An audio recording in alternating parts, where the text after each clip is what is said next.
And one of the topics I guess we have listed here is, are there any Pistons you'd prefer?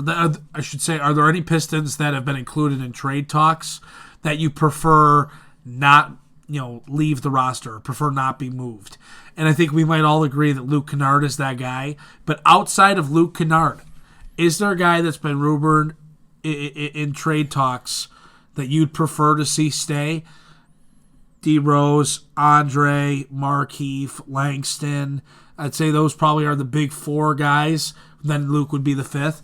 But those four guys, would you prefer that one of them stay on the roster, or are you completely on board with go? Because I think we all agree, Luke, yeah, we'd like to see him stay, and we'd like to see what he could do as long as he's healthy here in Detroit. Yeah, that was going to be my answer, was Luke. I think one other guy, if I had to pick one, that I would prefer the Pistons hold on to is Markieff Morris. And that's really because he's on a very cheap contract. He has a player option for next season. And he's played pretty well to the point of, when you look at the rest of this roster, right now, they don't really have a four outside of Sekou. So whether, if they trade Markieff Morris, they're going to need to get back a power forward or open up a roster spot to add a power forward, because him and Sekou are really the only fours on the roster, unless you're going to play Tony Snell there or you're transitioning Christian Wood to play a power forward, which doesn't look like the case. So I guess for those reasons, I would say hold on to Markieff Morris. He's also a guy that he's played well enough this season. He shot the ball very well, 41% from beyond the arc, a career high from him in that regard. But he's played well. He's not had a bad effect on the locker room by any stretch of the imagination or anything like that. That's a guy that you can hold on to. And if you go into the offseason and let's say you draft a power forward, or you go into free agency and you sign a power forward or two that you want to give minutes to, Markieff Morris, for his contract, is going to be a guy that you can move, whether you move him in the offseason or you wait till wait until some point in the season next year. It just gives you an option, and I think holding on to him so he can play the rest of this season would be something that I would consider doing. For me, personally, there really isn't anyone I'd want to hold on to. I mean, outside of Luke Kennard. But even then, if the front office and the franchise, they know something that we don't know, then so be it. But, I mean, other than that, it's not going to bother me to hold on or to get rid of Derrick Rose or Markieff Morris or Langston or Andre. As much as I enjoy watching Derrick Rose and as fun as he's been, and he's awesome, for reasons we've discussed on previous podcasts, the timing just doesn't fit. So my feelings would not be hurt if anyone on this team got moved, honestly, outside of Sekou.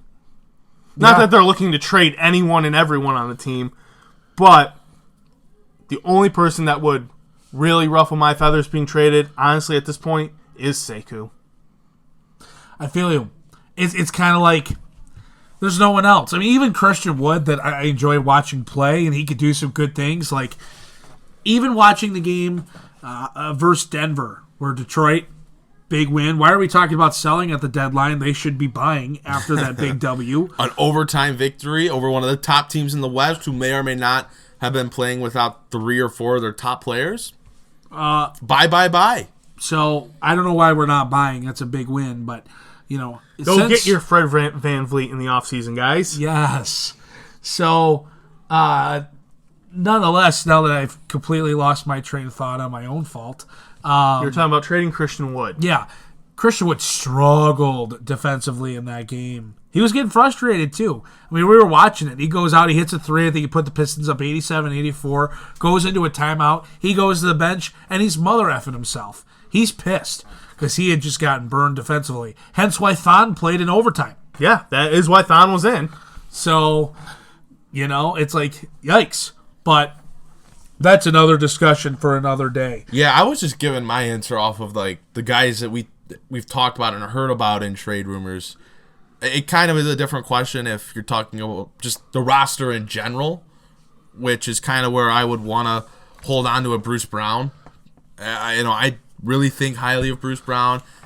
I know there's some varying opinions on him, But I look at the game he had against Denver where he finished with 19 points, 10 rebounds, and 8 assists. The 3-ball was dropping for him, which it has consistently done so for him this season. I mean, he had 3 triples against Denver. And that's a guy that can play the 1 or the 2, is young. I really like him moving forward. That's a guy that kind of falls in the same boat for me with Luke Kennard. Unless you're getting back something, that's a big win for you, I'm not too interested in trading him. But my answer on Morris was mainly out of the guys that we've heard about in the trade talks, the trade rumors.